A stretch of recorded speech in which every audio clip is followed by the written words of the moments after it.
الحمدللہ رب العالمین والصلاۃ والسلام علی سید المرسلین۔ تمام یوٹیوب پر سننے والوں کو خوش آمدید۔ آج میرے لیے بہت خوشی کی رات ہے، بہت بابرکت رات ہے، بہت عظیم رات ہے۔ ایک تو شب جمعہ ہے، دوسرا الحمدللہ عز و جل آج ہی میں پہلا یہ بیان میں اپنے خود کے ذاتی گھر میں بیٹھ کر رہی ہوں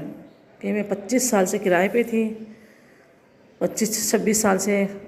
تک کرائے پہ رہی ہوں۔ اتنی دعائیں مانگی، اتنی کوششیں کی کہ اللہ تعالیٰ مجھے اپنا ذاتی گھر دے دے۔ الحمدللہ کراچی کے اندر ہی کھارا در بولٹن مارکیٹ ٹاور پر میں نے فلیٹ لے لیا ہے اللہ کے کرم سے۔ تو آج یہ بیان میں پہلا بیان اسی میں کر رہی ہوں۔ عصر سے ہی میں عبادت میں لگی ہوئی ہوں، اپنے وظائف، منصورے، یاشی شریف جو پڑھا جاتا ہے شب جمعہ میں، تو وہ میں نے اپنے معمولات نمٹا لیے۔ انشاءاللہ عشاء کی نماز پڑھوں گی، پھر مزید جو ہے پڑھائیاں ہوں گی۔ تو سکون ہے، بالکل سکون سے میں نے اپنی عبادت کی ہے۔ اب یوٹیوب پر بھی میں سکون سے ڈالی ہوں۔ وہاں میں نے باہر آپ کو بتایا تھا مین روڈ کا مکان ہے، آدھی رات تک بھی جو ہے میں اٹھتی تھی تو بھی اتنی ایمبولینس کا شور، گاڑیوں کا شور، کتوں کا شور، اور بس اتنا زیادہ شور ہوتا تھا۔ تو مجھے بس پرسکون ماحول چاہیے جہاں میں سکون سے میرے رب عز و جل کی عبادت کروں، کوئی ڈسٹرب نہ کریں۔ بچے وغیرہ مطلب وہ موبائل چلاتے ہیں، بچے نماز پڑھ رہی ہوتی ہیں، وہاں میوزک چل رہا ہوتا ہے، شور شرابہ، لڑائی جھگڑے بچوں میں۔ تو اب الحمدللہ اللہ کا کرم ہے، اللہ کی عطا سے جو ہے احسان ہے میرے رب کا کہ اس نے میری دلی مراد پوری کی۔ اور کس وجہ سے ہوئی؟ الحمدللہ مجھے یہی امید ہے، اس وجہ سے ہوئی کہ میں دلائل الخیرات شریف روزانہ پڑھتی ہوں ایک باب، اور اس کے علاوہ کثرت سے درود شریف پڑھتی ہوں۔ تو مجھے لگتا ہے درود شریف کی برکت ہے، یعنی جو میں اپنا سفر ہے یہ مدینہ ڈال رہی ہوں، منور کا سفر، عمرے کا سفر، تو یہ بھی مجھے دلائل الخیرات شریف کی برکت ہے کہ میں نے اس کو پڑھنا شروع کیا روزانہ ایک باب، تو 1-1.5 سال میں الحمدللہ 2022 میں میرے عمرے کی ترکیب بن گئی تھی۔ تو آپ یہ سنیں، اب یہ چھٹا پارٹ ہے، 5 پارٹ آ چکے ہیں، یہ چھٹا پارٹ ہے۔ تو اس کو سنیں، آپ کو بھی ذوق و شوق ملے گا، اور محبت آقا علیہ الصلوۃ والسلام کی، ہمارے پروفٹ محمد صلی اللہ علیہ وسلم کی عشق اور محبت بڑھے گا، آپ کے دل میں مکہ مدینہ کا ذوق و جذبہ بڑھے گا۔ تو آپ جو ہے میرے سارے بیان نکال لیں۔ ام منور کا سفر مدینہ، ام منور کا پہلا عمرہ نکال لیں، اور اللہ نے چاہا تو دوسرا عمرہ بھی ہو جائے گا، یہ حج پہ چلے جائیں گے۔ مجھے امید ہے، مجھے بڑا میرے اس درود شریف پہ بڑا مجھے وہ ہے، ناز ہے کہ اس کا پڑھنے والا محروم نہیں رہتا۔ تو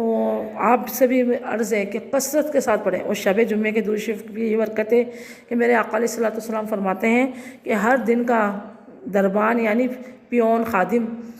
فرشتہ ہے جو میرے بارگاہ میں درود شریف بھیجتا ہے، درود شریف کا بتاتا ہے کہ یا رسول اللہ فلاں بن فلاں نے فلاں جگہ سے، چاہے وہ امریکہ سے پڑھے، کینیڈا سے پڑھے، لندن سے پڑھے، پاکستان سے پڑھے، ہندوستان سے پڑھے، تو فرشتہ فرماتا ہے حضور صلی اللہ علیہ وسلم کو کہ فلاں بن فلاں نے فلاں جگہ سے آپ پر یا رسول اللہ درود شریف بھیجا ہے۔ وہ میرے آقا علیہ الصلوۃ والسلام اس کو قبول کرتے ہیں۔ اور شب جمعے کے دن کا درود شریف میرے سونے میٹھے آقا علیہ الصلوۃ والسلام اپنے مبارک کانوں سے ملاحظہ فرماتے ہیں۔ تو یہ جو میں بیان کروں شب جمعہ بھی ہے، عشاء ہو چکی ہے، تو ہو سکتا ہے کہ میں درود شریف پڑھاؤں، آپ بھی پڑھیں، میں بھی پڑھوں، اور یہ درود شریف ہمارے سونے آقا اپنے کانے جو ہے برکت والے کانوں سے خود سماعت فرمائے۔ یہ نا اعلیٰ حضرت فرماتے ہیں، اعلیٰ حضرت کا بھی دن آنے والا 25 صفر، کہ دور و نزدیک سے سننے والے وہ کان لالے کرامت پہ لاکھوں سلام، اس کان کی کرامت پہ لاکھوں سلام، یعنی وہ تو ہر عضو پہ انہوں نے سلام بھیجا آقا علیہ الصلوۃ والسلام کے۔ تو ہمیں چاہیے، میں آپ کو مشورہ دوں گی کہ بس درود شریف کو اپنا وظیفہ بنا لیں کہ ہر درد کی دوا ہے صلی علی محمد، تعویذ ہر بلا ہے صلی علی محمد، جو مرض لا علاج ہو یہ نقش گھور کر پلا دو، کیا نقشہ شفا ہے صلی علی محمد۔ تو جو بھی آپ کو درود شریف آتا ہے، درود ابراہیمی پڑھیں، درود تاج پڑھیں، بہت سارے درود شریف ہیں چھوٹے بڑے، اور دلائل الخیرات شریف پڑھ کر دیکھیں آپ روزانہ ایک بار۔ میں اپنے گروپ میں سینڈ بھی کرتی ہوں، تو جن کو میرے گروپ میں ایڈ ہونا مجھے کمنٹ میں بتائیں، تو الحمدللہ میں ان کو اپنے واٹس ایپ گروپ میں ایڈ بھی کر لوں گی۔ اپنے نمبر بتائیں اور اپنا نام وغیرہ بتائیں کہاں سے ہیں، تو انشاءاللہ ان کو ایڈ کر لوں گی۔ تو آئیے پہلے شوق اور محبت کے ساتھ سونے میٹھے پیارے کریم عظیم رحیم آقا علیہ الصلوۃ والسلام کی عظیم بارگاہ میں درود پاک کا نذرانہ بھیجتے ہیں۔ پڑھیے الصلاۃ والسلام علیک یا رسول اللہ، الصلاۃ والسلام علیک یا حبیب اللہ، الصلاۃ والسلام علیک یا نبی اللہ وعلی آلک واصحابک یا نور اللہ۔ چلے اب ہم چلتے اپنے سفر عمرہ پر، کہ ہم نے پچھلے پانچویں پارٹ میں سنا مسجد عائشہ سے جو عمرہ کیا۔ اب ہمیں زیارتوں پہ جانا تھا، چوتھے دن یا پانچویں دن زیارت پہ، یعنی ایک دفعہ بس مکے سے لے کر جاتی زیارتوں پہ، سب زیارتیں کروا دیتی ہیں، اور ایک دفعہ مدینے سے، لیکن وہ زیادہ تر اترنے کم دیتی ہیں، بس یہیں سے کر لو یہیں سے دیکھ لو اس طرح۔ تو مجھے ایک دن پہلے جو میرے بھتیجی کے شوہر تھے کاشف بھائی، جو رشتے میں میرے چچا بھی لگتے ہیں لیکن میرے بھتیجی کے شوہر تھے، تو انہوں نے کہا کہ نا آپ کل روزہ مت رکھنا، کل زیارتوں پہ جائیں گے۔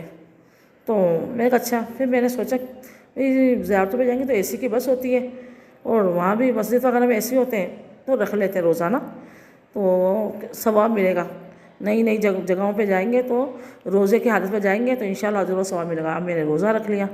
ٹھیک ہے۔ اب ہماری 7-8 بجے بس آ گئی، اب ہم بس میں بیٹھ گئے۔ بس میں تو اے سی تھا، تو سب سے پہلے مسجد نمرہ گئے، مسجد خیف اور مسجد نمرہ۔ تو وہاں پر ہم گئے اور وہ سورج سر پہ آ گیا، یعنی 9 بج گئی، 9 ساڑھے 8 بج گئی۔ پھر وہاں ہم نے، وہ بند تھی مسجد تو، کیونکہ حج کے دنوں میں کھولی جاتی ہے، ہم نے باہر ہی جو ہے اپنے عبائے وغیرہ بچھا کر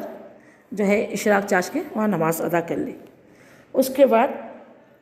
پھر ان کو جانا تھا جبل رحمت۔ یہ جبل رحمت جو مکے میں پہاڑ ہے، اسے پہاڑ ابو قبیس بھی کہتے ہیں، جبل نور بھی کہتے ہیں۔ تو اس پر غار حرا بھی ہے، اور آقا علیہ الصلوۃ والسلام کو پہلی وحی اسی پہاڑ کے غار حرا کے اندر آئی تھی۔ کئی مطلب اونچا پہاڑ ہے، آج تو دیکھیں راستے بنا دیے گئے، وہاں پہ آسانیاں ہیں، پانی ہے، وہ اتنی ہے، اور مکے کی گرمی تو شروع سے ہے۔ تو میرے آقا علیہ الصلوۃ والسلام میں جھاڑیاں ہوتی تھی، کانٹے ہوتے تھے، نوکیلے پتھر ہوتے تھے، اتنا اوپر چڑھتے رہتے اپنی رب سے مناجات کرنے، یعنی وحی نہیں آئی، نبوت نہیں ملی ابھی، لیکن اللہ سے اپنے رب سے اتنی محبت کہ وہ اس پہاڑ میں جا کر عبادت کرتے تھے۔ جبھی تو پہلی وحی وہیں آئی غار حرا میں۔ ہمارے آقا علیہ الصلوۃ والسلام کو جبرائیل امین پہلی وحی لے کر آئے تھے، اقرا پڑھ اپنے رب کے نام سے۔ تو اب جب ہم وہاں پہنچے تو ساڑھے 10 کا ٹائم تھا، 11 بج رہی ہوگی۔ اب ہم لوگ اترے تو اتنا چلنا پڑا، بسیں پتہ نہیں کہاں اتری، اور میری حالت بری، اے اللہ اب کیا کروں، روزہ میں پانی بھی، باقی تو سب جتنے تھے سب پانی پی رہے تھے، جگہ جگہ پانی کی بوتلیں فی سبیل اللہ بھی مل رہی تھی، گھر والے بھی لے کے گئے تھے۔ اب میں تپش چلتے چلتے پہاڑ کے پاس پہنچے، اب حالت بری، اب گروں، اور چھتری بھی نہیں میرے پاس۔ صلو علی الحبیب، معذرت کہ ابھی نئے مکان میں کوئی آ گئی تھی پڑوسن نا، تو میں نے اس کو آف کیا اور پھر ان کو جواب دینے گئی۔ تو میں بتا رہی تھی کہ کافی چلنا پڑتا ہے نا وہاں پر، اور میں اللہ امبریلا بھی اتنے مہنگے مل رہی تھی وہاں پہ، چھتری شاید میں اتنے پیسے بھی لے کے نہیں گئی، اتنی تپش، میری حالت بری۔ اس کے بعد ہم بس میں بیٹھے، پھر وہ بس کے اندر ہی اندر مینا میں ہمیں لے گئے، مینا کے خیمے دکھائے، مزدلفہ کا دکھایا، میدان عرفات دکھایا، بسی میں بیٹھے بیٹھے نا، بس میں تھوڑا سکون مل گیا تھا۔ پھر ہم مسجد شاید قبا پہنچے ہم لوگ اس دن، مسجد قبا تو مدینے کے اندر ہے، تو ہم لوگ وہاں کسی مسجد میں پہنچے تھے، پھر وہاں ہم نے نماز پڑھی۔ اب یہ یاد نہیں کہ مسجد قبا تھی یا کون سی مسجد تھی، تو وہاں پھر ہم نے نماز ادا کی، زیارتیں کرتے کراتے جو ہے پھر ہم نے جو ہے ہوٹل کے اندر آئے، ہوٹل کے اندر آ کر پھر ہم نے ریسٹ وغیرہ کیا، اور پھر مسجد نبوی میں ہم ظہر کی نماز پڑھنے چلے گئے۔ یعنی ظہر تک اس نے 7 بجے بس آ گئی تھی، اور ظہر تک ہمیں، یعنی وہاں ان کا تو ظہر ہو گئی تھی جماعت، لیکن ہمارے پاس وقت تھا نا، تو ہم نے جا کر پھر تھوڑا فریش وغیرہ ہوئے، اور جا کے مسجد الحرام میں جا کر ظہر کی نماز ادا کی۔ پھر میں تو وہیں رہتی تھی، یعنی میں گھر میں نہیں، ہوٹل میں بہت کم آتی تھی، وہ اس لیے کہ غسل بنانا ہے، کپڑے واش کرنے ہیں، اور واٹس ایپ چلتا تھا، گھر والوں سے بات کرنی ہے، نہیں تو میں 1-2 دن تک وہیں رہتی تھی، رات بھی وہیں گزارتی تھی میں ہوٹل میں۔ حالانکہ میں نے روم کا اپنے بیڈ کے پیسے دیے تھے، روم مشترکہ تھا نا، میرا بھی بیڈ تھا، لیکن میں بہت کم آتی تھی کیونکہ میرا یہ ذہن تھا کہ اتنا پیسہ لگا کر اتنی منت و مراد و باد آئے تو ہوٹلوں میں کیا آرام کرنا، کیا سونا، جب جس جگہ پر آئے تو مسجد میں ثواب زیادہ ہے نماز پڑھنے کا، پھر نوافل پڑھنے کا، قرآن پڑھنے کا، تو مسجد میں ہی رہو۔ بس ایک ہی آزمائش ہوتی تھی کہ واش روم بہت دور ہے، بس بار بار تھک جاتی تھی، یعنی میں کوشش کرتی مطاف میں بیٹھوں، خانہ کعبہ کے سامنے بیٹھوں، تو میں زیادہ تر نمازیں وہاں پڑھتی تھی، لیکن بعض دفعہ اتنا چھوٹے استنجا کی حاجت ہوتی تھی تو اتنی دور جو ہے پہلے اوپر آؤ، مطاف پورا پار کرو، پھر سیڑھیوں سے اوپر آؤ، پھر پورے مسجد حرام پار کرو، پھر مسجد حرام کے صحن میں آؤ، پھر وہ جو کبوتر چوک ہے وہاں، پھر جا کے واش روم ہے سیڑھیوں کے پاس، وہ اتنی پریشانی، تھک جاتی تھی میں نا آنے جانے کے اندر، تو یہ بس مسئلہ تھا۔ اور باقی تو بس عبادت میں جتنی عبادت کر سکتے تھے کرے، نیت کر لیتی تھی میں، نیت و سنت الاعتکاف، نفلی اعتکاف کی، کہ اللہ تیری رضا کے لیے میں نے نفلی اعتکاف کیا تاکہ وہاں کھائیں پیے تو جائز ہو جائے۔ اور کھانا پینا کیا بہت کم کھاتے تھے، کچھ مل جاتا تھا میرے پاس، چنے بسکٹ وغیرہ کچھ ہوتا تھا، یہ ڈرائی فروٹ وغیرہ وہ تھوڑا کھا لیتی تھی، کچھ کھجوریں وغیرہ وہاں مل جاتی تھی، گزارا چل جاتا تھا۔ تو میں زیادہ تر ہوٹل میں ایک ہی دفعہ کھاتی تھی، یعنی ناشتہ کرتی تھی، 11-12 بجے جاتی تو اس وقت اشراق چاش پڑھ کر پھر ناشتہ کرتی، اپنا واٹس ایپ چیک کرتی، اتنے سارے میسیجز آئے ہوئے ہوتے گھر والوں کے، ان کے، تو یہ روٹین تھی۔ الحمدللہ وہاں درس بھی دیا مسجد الحرام میں، صحن میں، مطاف میں، اور اندر کی مسجد میں کئی جگہ پہ درس بھی دیا، دعا بھی کروائی، اللہ کا کرم ہے، شرعی مسائل بھی بتائے، اور پھر میں انتظامیہ کے پاس بھی گئی، آفس ہے باب فات کے پاس،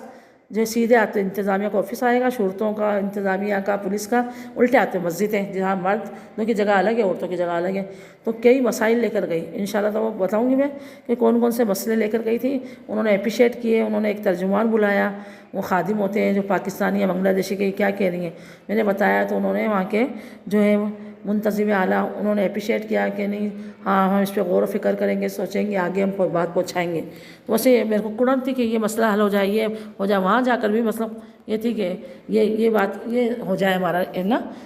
مجھے دیکھ کے مجھے تکلیف ہو رہی تھی کچھ باتیں، تو یہ باتیں مکے میں جو میں 2-3 دفعہ گئی تھی ان کے پاس، انشاءاللہ آپ کو جو ہے پارٹ 7 میں شیئر کروں گی کہ بس اللہ نے کرم کر دی۔ پھر وہ جو تھے اتنے بڑے وہ پہنا ہوا تھا انہوں نے براؤن کلر کا، جو ہوتے نا امام صاحب پہنتے، شاید امام تھے کون تھے، انہوں نے پھر کرسی بھی خالی کر دی تھی ایک اپنی، یعنی آپ اس پہ بیٹھیں، اس پہ بیٹھ کر بات کریں، تو اللہ نے بہت عزت دی۔ پھر آفس میں گئی تھی تو ایک دفعہ کپ ٹوٹ گیا مجھ سے، میں ڈر گئی، تو انہوں نے کہا نہیں کوئی بات نہیں، میرے ہاتھ سے یوں لگا، ان کا کپ رکھا ہوا تھا چائے کا، تو وہ ٹوٹ گیا۔ تو انشاءاللہ اب یہ باتیں میں آپ کو بتاؤں گی کہ بس اللہ نے عزت رکھ لی۔ مجھے ڈر تھا کہ واقعی جیل میں نہ لے جائے، میں اتنے چوم رہی ہوں پلروں کو، ان کو ایمان کا گواہ بنا رہی ہوں، جگہ جگہ میں کھڑی ہو رہی ہوں، ان کو بوسہ دے رہی ہوں، جو ہے آنکھوں سے لگا رہی ہوں، تو کہیں صورتیں پکڑ نہیں لے مجھے، لیکن مجھے امید تھی کہ میرے آقا علیہ السلام جنہوں نے بلایا ہے، میرے رب نے اور آقا علیہ السلام نے، تو میری حفاظت فرمائیں گے، یہ کرم کریں گے۔ گھر والے پریشان تھے، بار بار کہتے قید میں لے جائیں گے، جیل میں، قید میں، اور ہونا بھی چاہیے پریشان وہ، کیونکہ میں بڑے بھائی کی ذمہ داری پہ گئی تھی، وہ بہت زیادہ پریشان تھا، ٹینشن میں کہ میں کیا کر رہی ہوں، مجھے اگر پکڑ لیا تو اتنے پیسے بھی نہیں ہیں، اور پھر ان کو بھی پکڑ لیا جائے گا جو سرپرست ہیں، تو بہت ٹینشن میں تھا۔ میں نے کہا تھا کہ بھئی مجھے جو کرنے دو، مجھے جس دن انتظامیہ روکے گی میں رک جاؤں گی، مجھے میرا جو دل چاہتا ہے درس کا، اس کا، اس کا کرنے دو۔ تو ہمارے ایک رکن شورا ہے دعوت اسلامی کے، حاجی عبداللہ اتاری، ان کی اہلیہ بھی تھی، انہوں نے کہا چلو آپ مدینے مت کرنا، یہاں جو کر لیا وہاں پکڑ لیں گے، صحیح کہہ رہے ہیں آپ کے بھائی، اور یہ نہیں کرو وہ نہیں کرو، انہوں نے بھی مجھے ڈرایا، منع کیا کہ وہاں مت کرنا مدینے کے اندر نا جا کے، چلو یہاں تو اپنے درس اور دعا وغیرہ جو کرنا تھا کر لیا، لیکن بس اللہ نے مجھ سے سب کچھ لیا۔ مدینہ کا تو ضرور سننا، آپ کو بڑا ذوق و جذبہ ملے گا، اور یہ میں انشاءاللہ باتیں بھی شیئر کروں گی۔ بس اللہ تعالیٰ ریاکاری، حب جاہ، حب مداح سے بچائے، آمین آمین بجاہ نبی امین صلی اللہ علیہ وسلم۔